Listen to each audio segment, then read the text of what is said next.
Assalamualaikum warahmatullahi wabarakatuh. Apa kabar sobat sekalian? Jumpa lagi di channel Enerpol. Kali ini kita akan membahas berita hangat, yaitu terkait politik cawe-cawe Presiden Jokowi yang membuat miris hingga SBY menulis buku terkait hal tersebut. Ya, sesuai yang dilansir oleh cnnindonesia.com, SBY tulis buku Pilpres 2024 dan cawe-cawe Presiden Jokowi. Ya, jadi ini adalah peringatan tegas dari SBY, mantan Presiden ke-6, kepada Presiden ke-7 yaitu Jokowi, ya, yang tidak cukup dengan hanya pembicaraan di publik terkait politik cawe-cawe yang sangat mengkhawatirkan, ya, termasuk juga mimpi dari SBY yang disiratkan, ya, untuk jangan terlalu bermain jauh, ya, ketika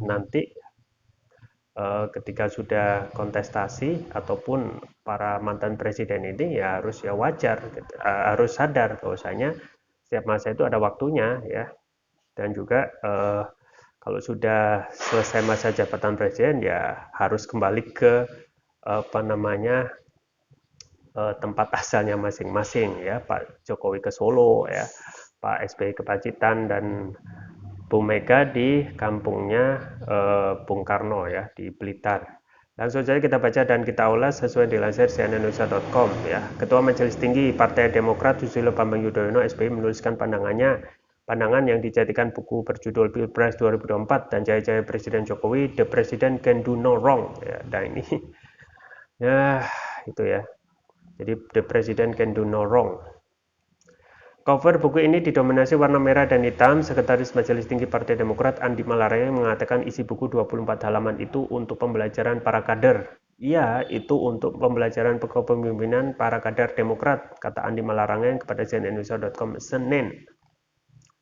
Saat ini bedah buku tengah dilakukan di kantor DPP Demokrat yang dihadiri para kader partai, akan tetapi buku tidak akan dijual untuk umum, hanya untuk kalangan Partai Demokrat.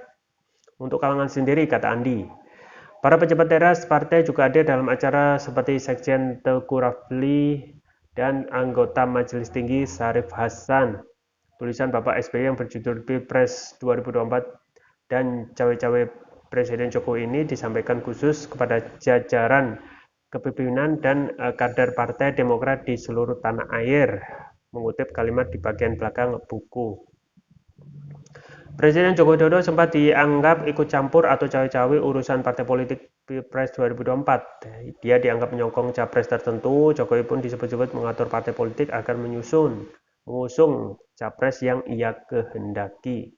Setelah ramai kritikan, Jokowi angkat suara. Dia mengatakan cawe-cawe yang dilakukan selama ini agar pemilu terlaksana secara demokratis dan perekonomian berjalan dengan baik. Jangan terus dianggap saya cawe-cawe urusan politik praktis, kata Jokowi pada 29 Mei. Ketua Umum PP Muhammadiyah Haidar Nasir juga ikut berkomentar. Dia meminta para pejabat agar tidak menyalahgunakan kekuasaannya. Para Haidar mengatakan abdi negara sebaiknya cukup menjadi pengawal di pemilu mendatang agar berjalan dengan demokratis. Jadi hal yang dipesankan oleh Muhammadiyah itu jangan sampai abuse of power, jangan sampai ada penyalahgunaan kekuasaan, kata Haidar di gedung PP Muhammadiyah Jakarta Pusat Kamis.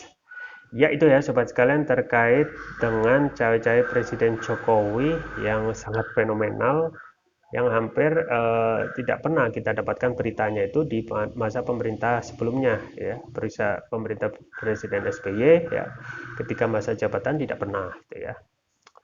Kemudian pada Mega apalagi, ya, kalau Mega pada waktu itu cawe-cawe, ya, bisa dipastikan SBY gagal nyapres, gitu, ya, dan sampai hal-hal yang sifatnya sangat, ya, terlalu masuk ke dalam, ya, sampai mengumpulkan para ketum partai dengan maksud, ya, meskipun apa yang disampaikan hanya diskusi, ya, dalam politik, ya, tentu saja apa yang bukan yang disampaikan tetapi apa yang dilakukan, ya, bagaimana preferensi ataupun, ya,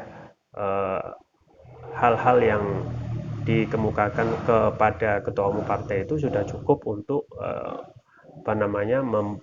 membuat, ya, politik ke depan itu tidak akan bisa netral lagi, ya, termasuk ngebetnya para baca pres yang seakan tidak lengkap kalau tidak ada endorse dari presiden ya. Seakan ini sudah menjadi pertanda bahwasanya mobilisasi itu nanti akan akan dilakukan untuk memenangkan satu capres sesuai keinginan ya kekuasaan atau istana ya. Dan ini yang membuat miris ya terkait bahwasanya kecurangan ya yang itu akan menjadi ancaman ke depan dalam kontestasi pemilu 2024. Makanya SBY ya dan juga presiden-presiden yang tersisa yaitu Megawati dan juga cuma Megawati ya yang harusnya bisa memberikan suatu desakan gitu ya untuk stop cawe-cawe gitu ya dan lakukan apa yang menjadi tugas presiden gitu ya untuk apalagi dengan sisa masa waktu yang ya tidak lebih dari setahun dan praktis setelah ini seluruh ketua umum dan para politisi pasti kondisinya sama seperti pemerintahan Lemdak ya bebek lumpuh yang semuanya pasti akan ya meninggalkan secara pelan-pelan kepada Jokowi yang sudah tidak memegang kekuasaan lagi. Dan kembali lagi ya, kekuasaan itu kenapa gitu ya terus di pertahankan ya seakan-akan tidak akan pernah usai padahal satu kekuasaan itu yang pasti akan ada dimintai pertanggungjawaban pasti akan selesai dan pasti akan ya dimintai ya pertanggungjawabannya. Ya itu saja yang bisa saya sampaikan semoga bermanfaat jangan lupa like, share dan subscribe sampai jumpa lagi wassalamualaikum warahmatullahi wabarakatuh.